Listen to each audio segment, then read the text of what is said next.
Hello, my name is Jordan Hargreaves. My Doctors as Educators resource is a YouTube playlist of screencasts aimed at second year medical students titled Ischemic Changes on an ECG, which explains how STEMIs, N-STEMIs, and T-wave abnormalities due to ischemia arise.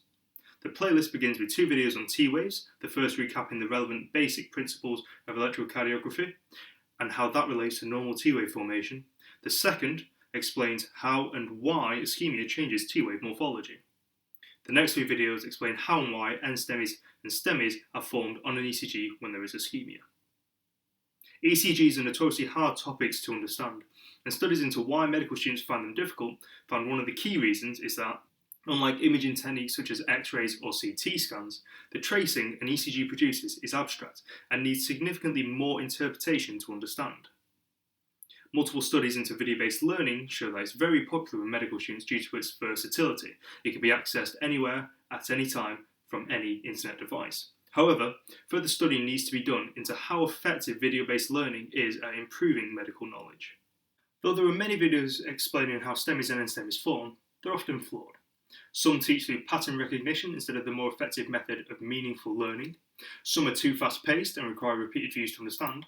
And some are just incorrect. One study found that this was the case for 13.4% of ECG videos on YouTube and recommends that videos should be peer-reviewed before uploading. To prevent this from being a problem in my resource, I covered the topics in sufficient detail by making sure I explained how ischemia changes cardiac electrophysiology. I even made a separate video which goes into more detail on how ischemia changes a myocyte's electrophysiology and put a link to that in the video's description. Also, I made my videos as screencasts, meaning the voiceover and the drawing of the diagrams is in real time. This means the video moves at the same pace a real lesson would. I also had the content of each video checked by a qualified cardiac physiologist, so any mistakes were corrected before the videos were posted. The benefits of making my resource a YouTube playlist is that YouTube is free for viewers to use. It's also easily accessible from any internet device, and it's available to be used indefinitely. It also has a comment section, meaning that any questions a viewer has can be asked and responded to by me. This helps overcome one of the major limitations of video learning. So why is it so important for second year students to have this knowledge? Well, other than the fact it's useful for their AMKs, having the ability to accurately spot a myocardial infarction before starting clinical years is very useful, as ECGs are very commonly performed in practice. Being competent in the skill before starting clinical years means students are better prepared for their placements in the future. Feedback was unanimously positive.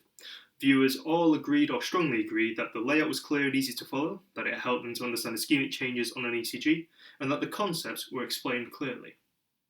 4 out of 5 either disagreed or strongly disagreed with the statement that by the end of the playlist they had questions on things that they weren't clear on, and the same proportion agreed they'd be confident explaining the concepts in the playlist to another second year student. All viewers said they agree that they'd recommend this video to another second year student and gave the playlist an average rating of 9.6 out of 10. The answers to the question what went well in this playlist were also very positive. Viewers found the clear diagrams and use of colour meant the whole playlist was easy to follow. The explanations and use of terminology were concise and made the video approachable, and the recapping of the basics and building from there seemed to put the resource above some other resources which sometimes just dive in with the detail. One comment said that a possible improvement could be changing the title of the first video to reflect the fact it covers the basics of electrocardiography. This was done easily using YouTube's post-editing tools, as seen here. Multiple comments stated that the videos were very quiet, so I added headphones recommended to the title, as seen here. Ideally, I'd like to re-record these videos with better equipment, but due to the current COVID-19 situation, I'm unable to do so.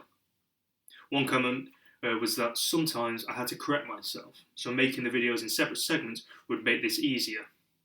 Again, I'm restricted on what improvements I can currently make, but if more feedback were to come back suggesting this, then I would probably re-upload any videos that have parts where I have to backtrack and correct myself, as this would help the overall flow of the videos and the playlist itself. Before this resource can be used to teach second year students about STEMIs, N-STEMIs and the related T-wave abnormalities, further assessment by a group of the target audience needs to be done to assess how well it improves a student's knowledge on ECGs. Currently, only 5 surveys have come through, and ideally, I'd like to have at least 20 and implement the suggested improvements before allowing it to be used by more second year students. However, from the few responses I have received, I feel confident that this resource could help second year students learn about ECGs effectively.